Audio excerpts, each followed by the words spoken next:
Como lo dije en la última barbería que le acabo de hacer al constitucionalista Óscar Ortiz, el hombre que defiende la Constitución del 91 y de qué manera, incluyendo el 109.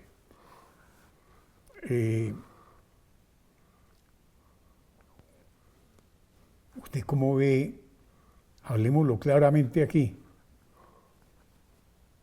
cómo ve a Carlos Alonso Lucio en los actuales momentos?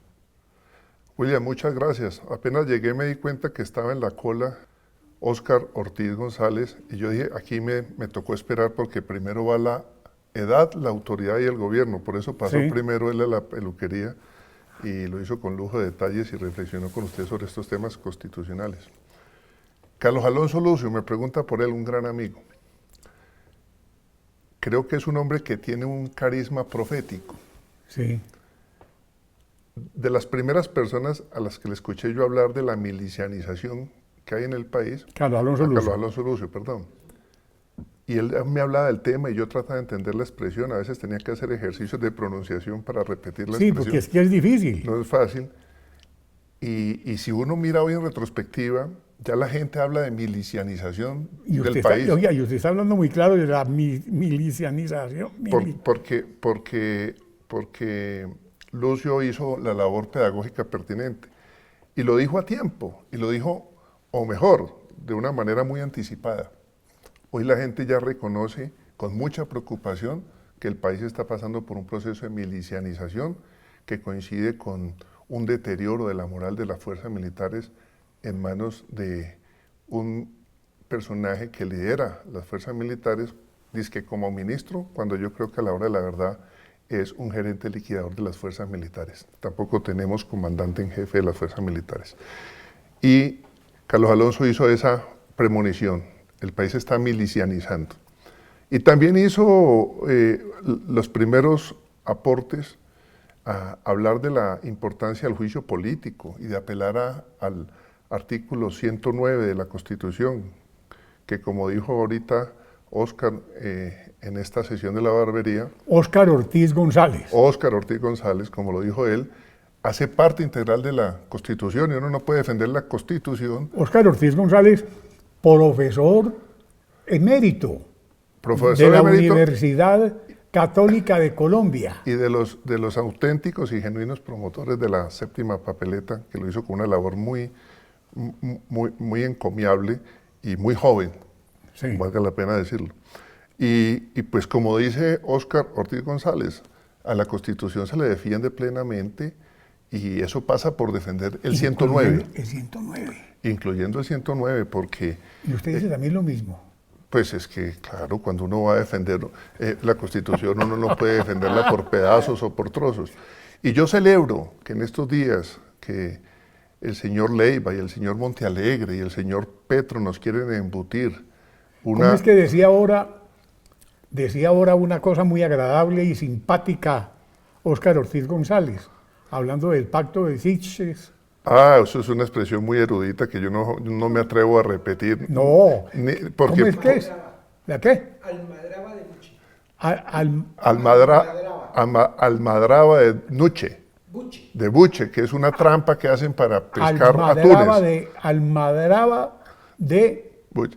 Es que Óscar Ortiz es más elegante y él asimila la estrategia de Leiva, de Montealegre y de Petro a una almadraba de Buche. Ya. Sí, él la asimila, la compara. Bueno, yo soy un poquito más prosaico. Para mí eso es un embutido que nos quieren meter estos tres personajes de la mano con el ELN y con las FARC para imponernos un concepto tendencioso del poder constituyente. Si alguien sabe de poder constituyente en Colombia es Óscar Ortiz Así es. González, el que sí supo movilizar en su momento el espíritu constituyente del pueblo colombiano y no esto que nos quieren meter Además, estos personajes. Pagó servicio militar en el guardia presidencial del presidente Betancourt. Sí, era el que le subía los periódicos a Betancourt, que lo tiene usted aquí al ladito. Y el Tinto. El Tintico. También. Sí.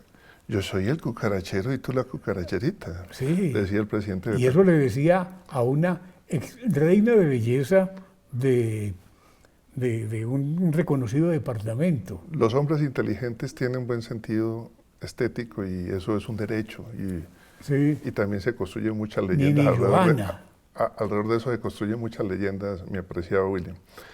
Pero volviendo al tema, claro que hay que defender el 109. Es que las volviendo a las Carlos barberías Alonso. son para hacer chismes también. Y volviendo a Carlos Alonso fue de los primeros en decir, hay que hacer juicio político y hay Sí. que apelar al 109 y hay que mantenerse en esa línea. Y también ahora ella empieza a decir una cosa premonitoria. Ojo con lo que va a pasar en el 2026. Uy, Porque este gobierno o desgobierno de Petro es capaz de acabar con todos los sistemas. Fue corrosivo con el sistema de salud, ha sido corrosivo con el sistema productivo, va a acabar con el sistema electoral y si la ciudadanía no se organiza para cuidar el proceso electoral de 2026, no sabemos qué insospechadas consecuencias va a tener eso. Y ya lo está diciendo. Entonces yo a Carlos Alonso le reconozco una labor profética y es un hombre que del M-19 hizo la paz y la hizo en serio, como muchos otros del M-19. Pero es que hay unos que no hicieron la paz en serio y se quedaron con los resentimientos y los arribismos. por ejemplo, el eminente hombre Carlos Gaviria Díaz, a quien tuve aquí en la barbería, me dijo una vez, y me siento orgulloso, de las mejores barberías que me han hecho en la vida, ha sido esta. Me he sentido feliz. Eso mismo me lo dijo al otro lado Horacio Serpa. Tuve la oportunidad de conocer También. y quise mucho a Horacio Serpa en vida y fue un hombre muy generoso. Nunca tuvimos coincidencias políticas, pero siempre mantuvimos una amistad permanente y tuve la oportunidad de hacerle un homenaje meses antes de que muriera y me siento orgulloso de esa amistad con él. A ver, ¿cómo fue el Nunca homenaje? tuve coincidencias políticas con él. Lo invitamos a una ágora amazónica para que nos comentara sobre el tema político colombiano y después cuando terminó el ágora amazónica... Pero no es de las de Mario Ramírez, ¿no? No, esa es la tertulia del Pomerillo, eso es otro espacio de diálogo donde Mario Ramírez actúa como un conservado defensor del petrismo y se conserva ciertamente, porque de conservador no le queda mucho. Sí. Y entonces, volviendo al tema de Horacio Serpa... Porque el señor Mario Ramírez dice que la Constitución del 91, eso es falso, eso no existe, y es la verdad. Y lo sostiene Jacobo Pérez Escobar a sus 98 años. Bueno, eso es un a quien tuve también aquí. Ese es un tema donde prefiero no pronunciarme, sobre todo porque ahorita me voy a ir con Óscar Ortiz González y me puedo ganar un regaño tal vez por ignorante frente al tema. Que Óscar Ortiz González, que es un avieso conocedor de los grandes temas, lleve a la cátedra a nuestro eminente profesor, exsecretario, que no lo dejaron firmar esa carta magna. Bueno, ya él tendrá en el ejercicio libre de la cátedra a su disposición. Oiga, de usted mirar. sí es muy manzanillo, hombre, me tiene aterrado. No, simplemente es que me margino de los temas que no conozco en sus detalles. Sí, tengo algunas versiones y algunas usted cosas. sabe, Pero déjeme le termino lo de Serpa. Usted vuela enjaulado. Déjeme le termino lo de Serpa. Entonces, después de la tertulia del Ágora Amazónica, que él nos acompañó, como sorpresa para él, le teníamos una serenata.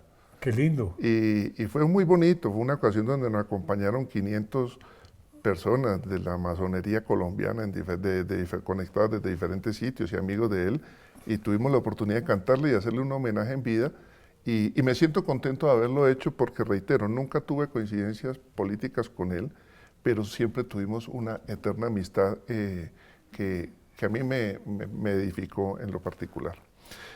Y bueno, estamos en un momento sumamente complejo, mi apreciado William. El pesimismo está al orden del día, el escepticismo está al orden del día, y nada le es más útil a un régimen con libido totalitaria como la que tiene el gobierno de Petro y sus áulicos que el pesimismo y el escepticismo. Si queremos hacerle la tarea y ayudarles a ellos para que ejecuten su metódico plan de caos, que lo están ejecutando con método y con agilidad, pues entonces dejémonos enredar e inocular pesimismo y escepticismo. Y creo que los colombianos y la ciudadanía tiene que ser sumamente cuidadosa en no dejarse llenar de pesimismo ni de escepticismo, porque con eso le estamos haciendo paradójicamente la tarea a un régimen caótico que está dedicado estratégicamente, metódicamente y velozmente a corroer las instituciones republicanas del país.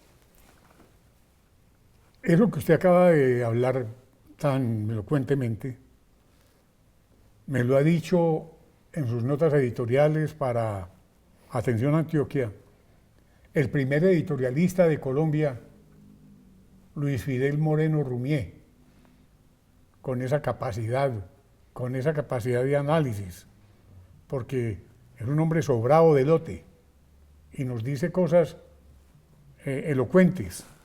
Tenemos que trabajar la esperanza. ¿Sí? En Colombia tenemos que trabajar la esperanza y a la oposición sí que le corresponde una tarea seria en esto de construir esperanza en Colombia.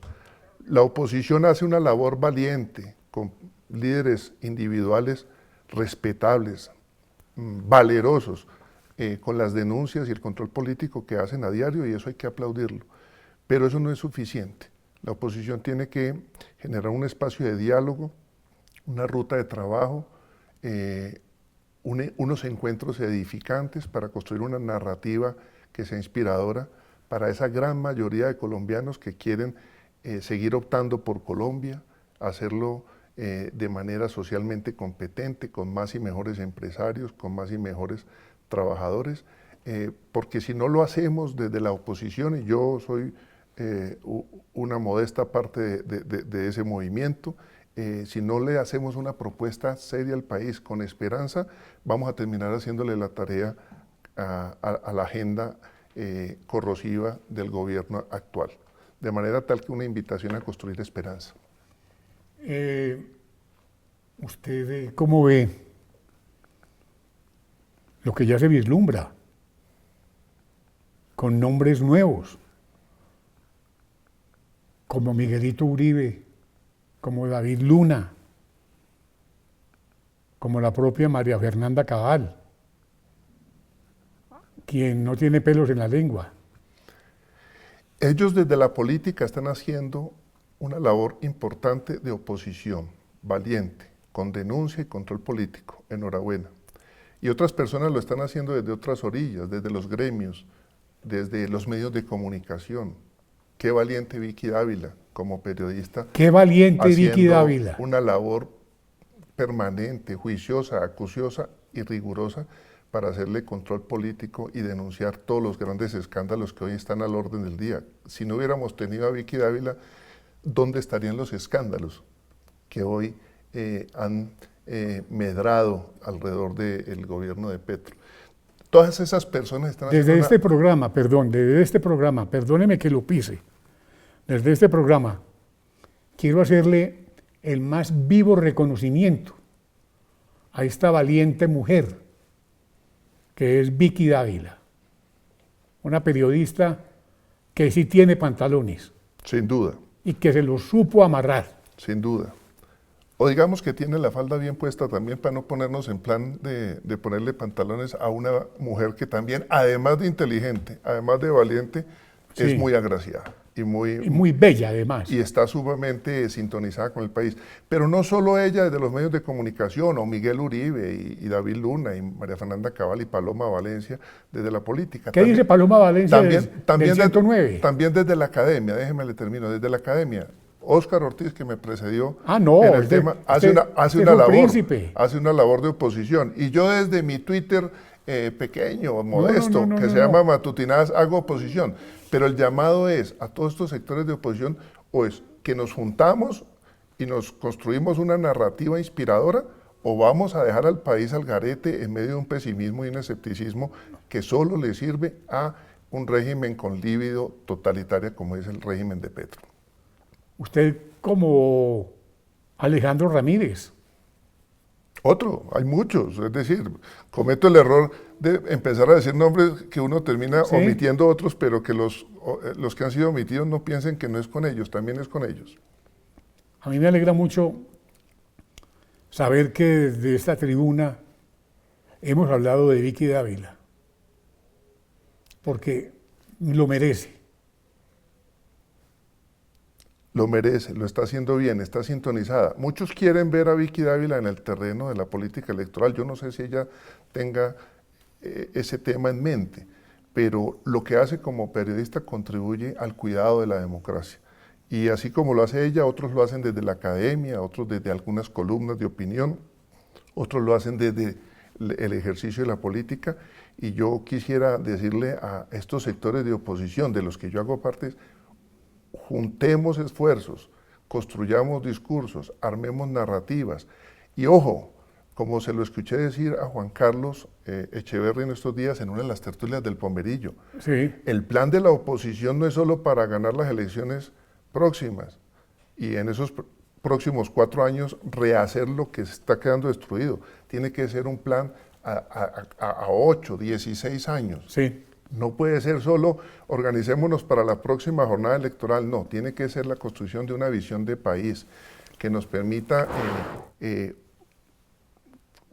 un consenso de diversos sectores para que avancemos hacia una comunidad de propósito y hacia una comunión de sentido como nación. Visto esto y analizado con tanta profundidad como usted lo hace, ¿qué le falta al país? Tengo aquí al frente una foto de Alfonso López Miquelsen, que está saludando a un señor que yo pensé que era José María Aznar, pero usted me corrigió, que no es José María Aznar, pero es muy parecido. Rafael Núñez, sí. Y me acuerdo de Alfonso López Miquelsen con una frase que le leí en alguna ocasión, decía, en Colombia la inteligencia se da silvestre, lo que no se da silvestre es el carácter. Yo creo que tenemos que construir un carácter desde los sectores de oposición que nos permita mantenernos firmes en la defensa y en la profundización de la democracia. A veces los análisis inteligentes y lúcidos generan unas especies de escepticismos y de pesimismos. Hay que superarlos. ¿Cómo? Con carácter, porque el carácter es el único que es capaz de templar la voluntad y la defensa de la democracia exige muchas voluntades. Esto no es de líderes mesiánicos, esto no es de liderazgos individuales, de salvadores redentoristas, no. Esto significa liderazgos colectivos, disruptivos, creativos y permanentes y perseverantes en el tiempo. Creo que es muy importante que los colombianos entendamos que la crisis en la que ha sumido Petro y su equipo a la democracia colombiana la tenemos que resolver entre todos. Es una tarea de todos, con todos y para beneficio de todos. No es el tema de unos cuantos con unos cuantos para beneficio de unos cuantos. La democracia colombiana necesita ser profundizada. ¿Cómo es que dice usted en la República de hoy? En su artículo. Bueno, estoy diciendo una cosa muy de fondo, le estoy haciendo una pregunta a la oposición colombiana. ¿Será que está también la oposición petrificada a su manera? Porque es que yo creo que si no hacemos esto, si los sectores de oposición no nos ponemos a hablar entre nosotros mismos, construir canales de confianza, construir unas plataformas de pensamiento, un consenso de ideas y de principios, pues de pronto se nos puede terminar perpetuando en cuerpo propio o en cuerpo ajeno el petrismo que hoy tiene al país en jaque a su democracia. Entonces, oposición, no nos petrifiquemos, movilizados siempre, petrificados jamás. Usted a mí me retrotrae a lo que hablo semanalmente en las 11 que hago con el doctor Oscar Jiménez Leal y con el doctor Juan Clímaco Giraldo Gómez en un sitio de la 77 con séptima, donde hacemos estos análisis con grandeza, porque ellos son mis maestros, se lo digo, se lo confieso, y desde aquí les hago a ellos un homenaje como se lo merecen. Son dos grandes autoridades en los temas electorales y son dos grandes fundadores de la Tertulia del Palmerillo, que hoy tiene su versión virtual y su versión presencial. De manera tal que también me uno a ese saludo y ese homenaje a esos dos amigos. Príncipe, gracias. William, muchas gracias. Y mi mujer va a quedar muy contento de la peluqueada que me pegó. La mujer es lo primero que uno tiene que tener aquí en cuenta. Un abrazo.